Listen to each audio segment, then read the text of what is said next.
सभी को मेरा नमस्कार। शिवालिक स्कूल की ऑनलाइन वीडियो क्लास में आप सबका हार्दिक अभिनंदन स्वागत करता हूं। तो आप लोग क्लास 10th साइंस का लेसन नंबर 7 पढ़ रहे थे। उस 7 लेसन के अंदर आपको परमाणु सिद्धांत, तत्वों का आवर्ती वर्गीकरण एवं गुणधर्म पाठ का नाम था, जिसमें सबसे पहले मैं आपको 5 मिनट के अंदर इससे पहले जो 2 लेक्चर दिए थे उसका कंक्लूजन या समरी बता देता हूँ। सबसे पहले कौन सा वैज्ञानिक आया था बेटा? महर्षि कणाद। महर्षि कणाद ने यह बोल दिया था कि जो पदार्थ होते हैं वो बहुत ही छोटे छोटे कणों से मिलकर के बने होते हैं। और इन छोटे कणों को क्या बोला? सूक्ष्मतम अविभाज्य कण। सूक्ष्मतम अविभाजित कण का नाम क्या दिया इसने? परमाणु। परमाणु। ठीक है, थोड़ा सा और आगे चलते हैं। उसके बाद में आया अपने पास में कौन? पकुदा कात्याम। कौन आया बेटा? फकुदा कात्यायन। तो पकुदा कात्याम ने क्या बोला? ये जो परमाणु होते हैं उस स्वतंत्र अवस्था में न मिलकर के कैसे पाए जाते हैं बेटा? संयुक्त अवस्था में। संयुक्त अवस्था में पाए जाते हैं। तीसरा कौन आया फिर? डेमोक्रिटिस और ल्यूसिपियस। हाँ, डेमोक्रिटस एवं ल्यूसिपस। कौन है? ल्यूसिपस। अच्छा, उसने परमाणु को क्या नाम दिया? एटम। एटम नाम दिया, अविभाज्य कण। ठीक है, उसके बाद में यस। आपको जो अगला जो कॉन्सेप्ट बताया था वो क्या बताया था? कौन सा है सिद्धांत? डाल्टन का। कौन सा सिद्धांत? परमाणु सिद्धांत। परमाणु सिद्धांत। तो डाल्टन का जो परमाणु सिद्धांत है वो बेटा किस किस सिद्धांत पर आधारित था? रासायनिक संयोजन और द्रव्यमान संरक्षण। रासायनिक संयोजन के नियम पर। दूसरा बताया आपने द्रव्यमान संरक्षण के नियम रक्षण पर। के और तीसरा क्या बताया बेटा? निश्चित अनुपात के नियम पर। निश्चित अनुपात के नियम पर। ठीक है, उसी के यस सर। साथ इस तीनों नियम के ऊपर किसका सिद्धांत है? डाल्टन का परमाणु सिद्धांत आधारित है। ठीक है सर, डाल्टन का यस सर। परमाणु सिद्धांत क्या बोलता है, इसकी मुख्य अभिवृत्ति क्या है? तो सबसे पहले तो ये बताया था बेटा कि इसने ये बताया जो पदार्थ होते हैं, कौन पदार्थ किन कणों से मिलकर बने होते हैं? छोटे छोटे कणों परमाणुओं से मिलकर बने होते हैं। इनको परमाणु कह दिया। दूसरी बात है, ये जो परमाणु है ये कैसे कण बता दिए इसने? अविभाज्य कण। अविभाज्य। एक ही तत्व के सभी परमाणु कैसे होते हैं? समान पाए जाते हैं। एक ही तत्व के सभी परमाणु समान पाए जाते हैं, ये डाल्टन ने बोला। और चौथा में बेटा इस परमाणु को उत्पन्न कर सकते हैं क्या? No sir. न तो उत्पन्न किया जा सकता है और न ही नष्ट किया जा सकता है। ये किसका कॉन्सेप्ट है? डोल्टन का। उसके बाद में आप लोगों को मैंने किसका नियम बताया था? थॉमसन का। थॉमसन का। जो थॉमसन का परमाणु मॉडल है उसमें क्या बोला? इसका दूसरा नाम क्या दिया गया था थॉमसन के परमाणु मॉडल का? Plum pudding model. Plum pudding model. बहुत अच्छी बात बताई। अब प्लम पुडिंग जो मॉडल है आपने बोला, मैंने रिप्रेजेंट कर दिया सब। Plum pudding model. ठीक है, हो गया बेटा। इस plum pudding yes model sir. को आधार मानते उसने बताया कि जो तरबूज होता है उसकी तुलना कर ली। तो तरबूज है, उस तरबूज में दो भाग बता दिए उसने। एक तो क्या हो गया भैया उसका लाल भाग, और एक अपने पास में क्या मिले उसमें? बीज। बीज मिले। तो मतलब लाल भाग को कौन से कण बताया? धनावेशित गोला। धनावेशित गोला बता दिया। और बीज को क्या बता दिया? ऋणा ऋणावेशित। धनावेश अर्थात इलेक्ट्रॉन बता दिए। क्लियर हो गया? Yes sir. अच्छा, उसी के साथ ये इतना विशेष मॉडल नहीं था। थॉमसन के बाद में कौन सा मॉडल समझाया फिर मैंने आप लोगों को? रदरफोर्ड का। रदरफोर्ड का मॉडल। रदरफोर्ड का कौन सा मॉडल बताया बेटा? स्वर्ण प्रकीर्ण। हैं? स्वर्ण पत्र का प्रयोग। हाँ, स्वर्ण पत्र का प्रयोग। अब इस स्वर्ण पत्र के प्रयोग में आप लोगों को क्या बोला था वो सुनो पुनीत। Yes sir. सबसे पहले क्या ली थी बेटा? सर वो एक पतली झिल्ली, किसकी पतली झिल्ली थी वो? सोने की पतली झिल्ली। आपने कहा, मैंने लिख दिया सोने की पतली झिल्ली ले ली, राइट। Yes sir. सोने की पतली झिल्ली है जिसकी मोटाई थी 10⁻⁷मीटर, समझ गया? Yes sir. अब इसके चारों ओर एक वर्ताकार प्लेट लगा दी। कैसा पर्दा लगा दिया? वर्ताकार। अब ये जो वर्ताकार पर्दा है बेटा वो किसका बना हुआ है, किसका लेपित है? जिंक सल्फेट का। जिंक सल्फाइड बोलना, सल्फेट नहीं है। किसका है? जिंक सल्फाइड का। अब इस वर्ताकार पर्दे के अंदर आपने बताया क्या रखा हुआ है?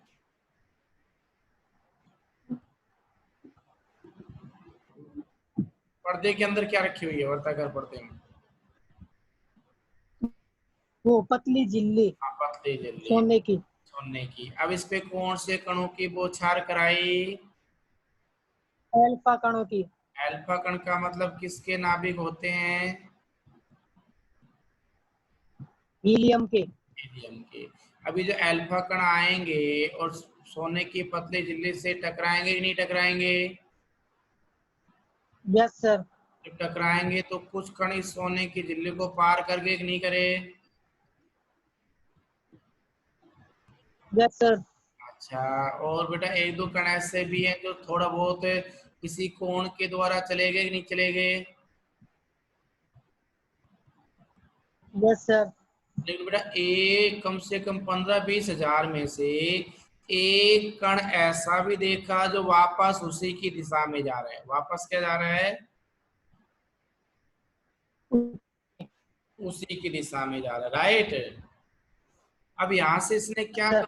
निकाला, इसका मतलब हो ना हो। अब मैं आपको बताना चाहूंगा क्या, इन सभी प्रेक्षण के आधार पर या निष्कर्ष के आधार पर, इन सभी निष्कर्षों के आधार पर क्या बोला बेटा मैंने? इन सभी निष्कर्षों के आधार पर।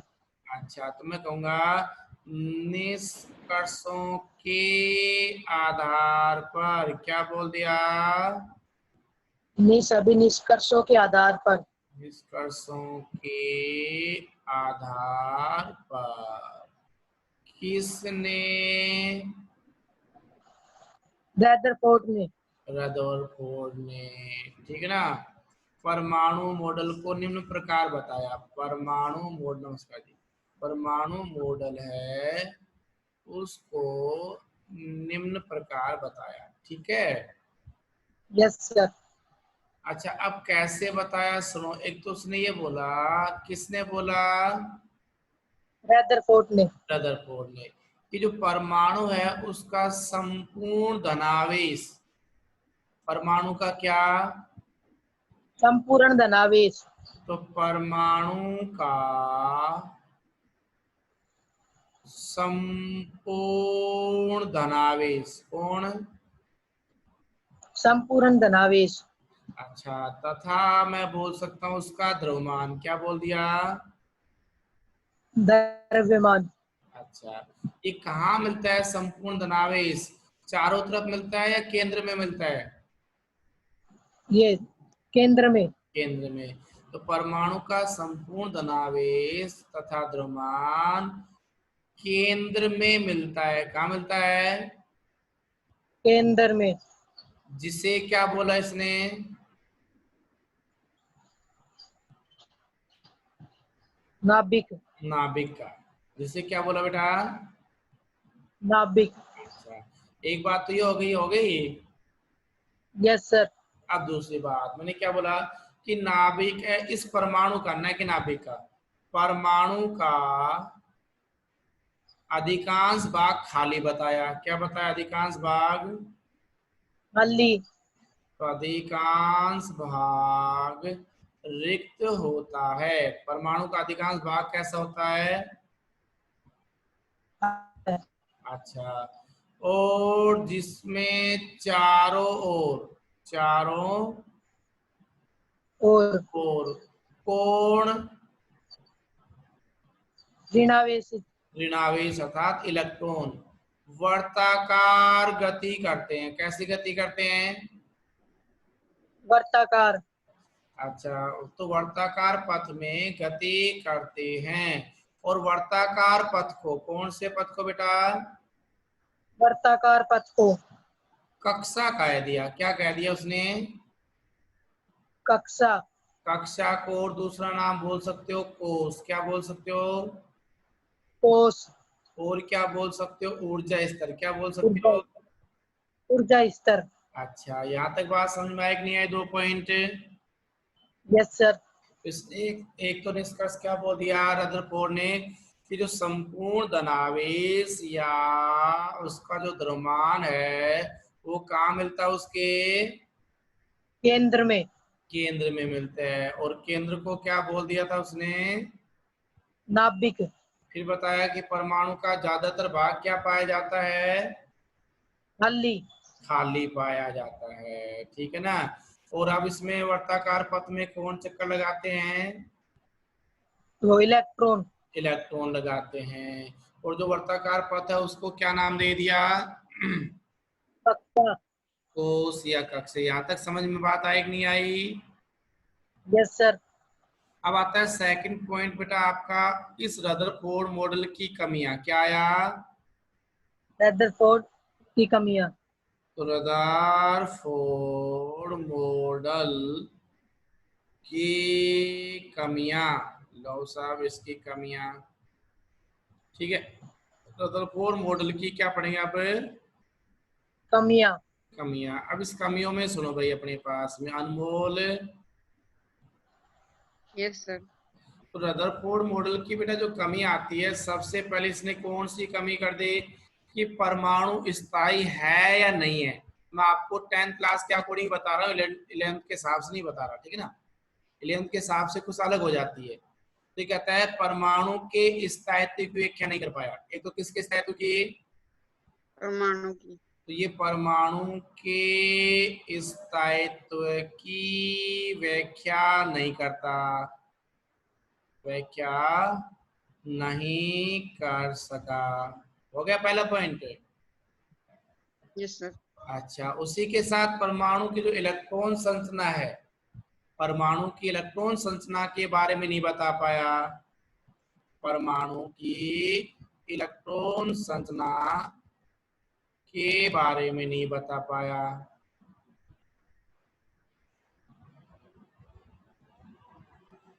अच्छा, और तीसरी और जो सबसे बड़ी कमी क्या है वो सुनो, अच्छी बात है। लाओ सर, ये कहता है कि अपने पास जब इलेक्ट्रॉन नाभिक के चारों ओर चक्कर लगाता है तो उसकी ऊर्जा में क्या जाना चाहिए? कमी। और कमी आने की वजह से वो किस में चला जाना चाहिए? नाभिक में। लेकिन ऐसा नहीं होता है, तो इसकी व्याख्या नहीं करता है। ये कहता है इलेक्ट्रॉन, कौन भाई? इलेक्ट्रॉन नाभिक के चारों ओर गति करता हुआ इनकी ऊर्जा में कमी होती रहती है। तो ये इलेक्ट्रॉन नाभिक में समाहित हो जाने चाहिए, लेकिन ऐसा नहीं होता। लेकिन इसकी व्याख्या भी ये लोग नहीं कर पाए। समझ गए? Yes sir. अच्छा, तो कहता है जो मैक्सवेल है उसके सिद्धांत के अनुसार इलेक्ट्रॉन वर्ताकार पथ में गति करता हुआ उसकी ऊर्जा में कमी होती है, और कमी होती है तो वो अपने पास इलेक्ट्रॉन नाभिक में चला जाना चाहिए, लेकिन नहीं जा पाता, तो इसकी व्याख्या इसके पास नहीं है। तो ये दो इसकी क्या, तीन इसकी क्या रही कमियां? किसकी कमी रही? रदरफोर्ड की। अच्छा, अब अगला जो मॉडल आता है बेटा, देखो पहला थॉमसन मॉडल था, दूसरा अपने पास में कौन सा था, रदरफोर्ड मॉडल था। रदरफोर्ड के बाद जो तीसरा मॉडल आता है वो आता है निल्स बोर मॉडल। कौन सा है? निल्स बोर का मॉडल। निल्स बोर की परिकल्पना, ये अपन नेक्स्ट लेक्चर में पढ़ पाएंगे। ये लिख दो बेटा, मैक्सवेल के अनुसार इलेक्ट्रॉन वृत्ताकार पथ में गति करता हुआ ऊर्जा में कमी करता है, जिससे नाभिक में समा जाना चाहिए, लेकिन ऐसा नहीं होता।